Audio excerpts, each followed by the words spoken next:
Yes, good morning mga kaisunong bayan. Narito po tayo ngayon sa bayan ng Taytay kung saan mga kaisunong bayan pinuntahan natin ang bagong LTO chief sa bayan ng Taytay, ang napakagandang binibini.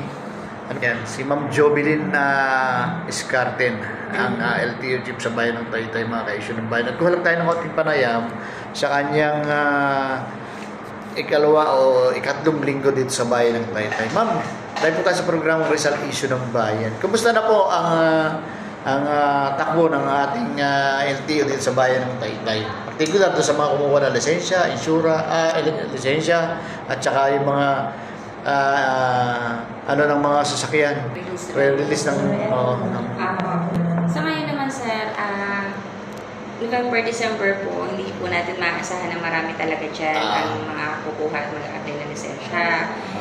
Expecting tayo for December kasi syempre nandyan yung mga holidays, mga wala silang pasok. Sa ngayon po, bibihira po ang mga tumutulog sa aming tanggapan kasi syempre tapos na po yung January to October naman ng registration. Christmas season na po. Nag-ano na po mga yan pang Noche Buena. December, hoping kami may mga mag-a-advance ng registration, mag-a-advance na renewal ng lisensya kasi 60 days naman po. Pwede na mag-advance ng renewal ng lisensya at registration ng sasakyan. Then, ang target na lang po namin para mapataas po yung revenue collection ng ahensya, nagpapakontak po kami ng free na theoretical driving course dun sa mga gusto kumuha ng student permit. Yun lang po bilang tulong. Tulad po ngayon mga ma'am, yung mga gusto kumuha ng sinasabing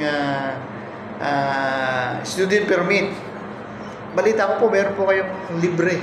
Yes sir, opo. Si LTO po mismo ang may programa noon. Yun po ay kinukontak namin sa mga munisipyo, barangay, kung saan pwede. Kino-coordinate po namin yan sa mga localities po, mga municipal mayors, barangay captains, kung sino pong interesado, magpapakalap sila ng balita sa kanilang mga nasasakupan. Then, yung mga interesadong aplikante, bibigyan po namin sila ng libreng seminar para sa free theoretical driving course. Ibig nyo sabihin, sa mga barangay lang nila sila pupunta? Or pwede pong dumirekta sa inyo? Dito sa amin, pwede naman pong dumirekta. Kaya lang po hindi kaagad-agad ay mabibigyan namin ng mismong on that day ng seminar. Kasi iipunin po namin sila bago pa po kami makapagbigay ng free theoretical driving course. Unlike kung sa mga barangay sila, uuna po sila na i-contact namin. Mga ilan po ang posibleng sa isang... Wala kami sir limit kung ilan po yung i-contact namin. As much as possible, kung malaki ang venue nila, pwede kami mag-contact ng 100, 200. Kung naman meron silang 30 po dyan o 50, ibibigyan po namin yung libreng seminar. Ano po may papayo nyo doon sa mga expertang mga rehistro ng mga sasakyan? Sa mga expert po ang registration ng mga sasakyan. Ang payo ko po sa inyo magrehistro kasi pag nahuli po kayo, ang multa po is 10,000, may additional pa po yun na 2,000 sa reckless. Sa halip na yung 12,000 ibabayad nyo sa unregistered, ipag-register nyo na lang po. At least, alam niyo habang kayo tumatakbo sa kalsada, safe po ang sasakyan na inyong ginagamit. Dito po ba sa bayan ng Taytay, simula po na dumating, nagkakantak na po kayo ng mga checkpoint? Before pa po nung dating hepe, nagkakondak po sila lagi ng law enforcement operations. Kasama din po ngayon yung provincial namin. Sa buong Rizal po yun, iniikutan po nila. Bukod po dun sa regional office namin, regional law enforcement section, meron po kaming provincial law enforcement unit dito po sa probinsya ng Rizal. Yun po ay bayan-bayan, iniikutan po nila, nanguhuli sila ng mga iba't ibang ng apprehension. Pero ang target po talaga nila dyan is yung mga unregistered. Paano po yun, ma'am? Kung sakali may mga violation, saan po pwedeng tubusin yung kanilang mga lisensya? Ito po ba yung mga ID card na kinukuha po ng mga traffic enforcer?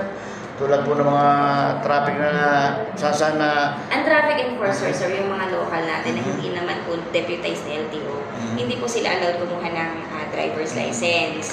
Titikitan lang po sila kasi local po ang tubos noon. Kung sino man pong local ang kumuha, nakahuli sa kanila. Ang deputized naman po ni LTO, bale ay isasabit nila kung saan LTO sila malapit. For example, nahuli po dito sa Taytay. Ang local na, ang deputized po ay bayan ng kung saan man karating.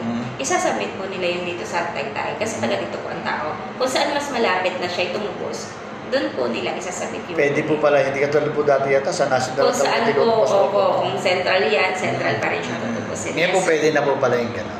Po. Tapos kung walang confiscated item, anywhere po, pwede naman siyang tubusin ng tao. Ayun, mga paglabag ng mga Seatbelt mga night na ano lang. Opo. Kahit sa LTO ticket po yan, pwede na po nilang tubusin yan. Basta wala pong confiscated item. Chief, maraming salamat doon sa paunlak mo sa ating sa Yes, sir. programa Resolution ng Bayan. Baka po meron kayong magandang mensahe sa ating mga kababayan, particular sa mga motorista na gustong magpunta sa inyong tanggapan.